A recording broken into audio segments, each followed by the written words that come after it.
சீமான் போய் எதுவும் மாட்டுக்கு மேயறதுக்கு இடம் இல்லை, மாடு பட்னியாக இருக்கு, அதால் மாட்டுக்கான மேய்ச்சல் நிலங்கள் எங்கே அப்படின்னு சீமான் கேட்கல சார். மனிதன் பசியாக இருக்கிறான், அந்த மனிதனுக்கு பசியாற்றுவதற்கு ஒரு காரணியாக மாடு இருக்கிறது, அதால் அந்த மாட்டை பேணி பாதுகாத்தால் அது மனிதனை பேணி பாதுகாக்கிற விஷயமாக மாறும் அப்படின்றதுக்காக தான் மாட்டுக்கு மாநாடு, மரங்களுக்கு மாநாடு. இப்போ நீங்கள் பல வெளிநாடுகளில் ஒரு வீடு கட்டினோம்னா அவன் கம்பல்சரி 4 மரம் வச்சுருக்கணுமா. ஓகே, ரூல்ஸாகவே இருக்குது. ரூல்ஸாகவே அப்போ தான் அப்ரூவலே தருவாங்களாம். சப்போஸ் ஒரு புயலில் வந்து ஒரு கிளை, ஒரு மரத்தில் இருக்கிற ஒரு கிளை அவன் வச்சுக்கிற மரத்திலே முறிஞ்சிச்சுன்னு வச்சுங்க, இப்போ நம்ம என்ன பண்ணுவோம்? ஒவ்வொரு மழைக்கு பின்னாடியே எங்கெல்லாம் மரங்கரம் வந்தால் நாமளே எடுத்து அறுத்து போட்டு இல்லை, அங்கெல்லாம் பண்ண முடியாதான்.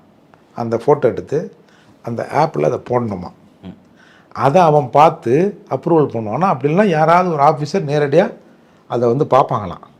பார்த்த பிறகு தான் அதை வந்து நம்ம வந்து கட் பண்ணிவிட்டு அதை திருப்பியும் நம்ம அப்லோட் பண்ணணுமா. ஓகே, இவ்வளவு விதிமுறைகள்லாம் வச்சுக்கிறான்ல, அவன்லாம் லூசு பயிலவலாம்.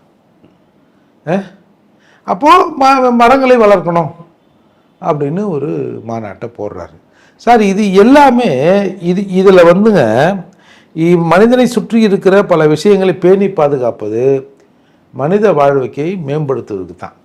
இதை புரியாத லூசு பயிலுவா சார். இப்போ நீங்கள் ஒரு மலையை சீமான் பார்க்கிறாருன்னா அது பூமி தாயின் மடின்றார், மார்புன்றார்.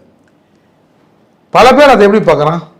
இது என்ன கிரைண்டடாக போடலாமா, எம்சாண்ட் ஆகலாமா, இல்லை எதனாவது வேறு எதனா கல் இல்லைன்னா இருக்குமா, டெண்டர் விடாமல் வச்சுருக்காங்க, மலை முழுசாக இருக்குது எடுக்கலாமா, இதை வந்து கேரளாவில் போட்டு கட்டுறானா அதுக்கு கடத்தலாமா, அப்படி தானே சார் தமிழ்நாட்டில் பல பேர் நினைக்கிறான்.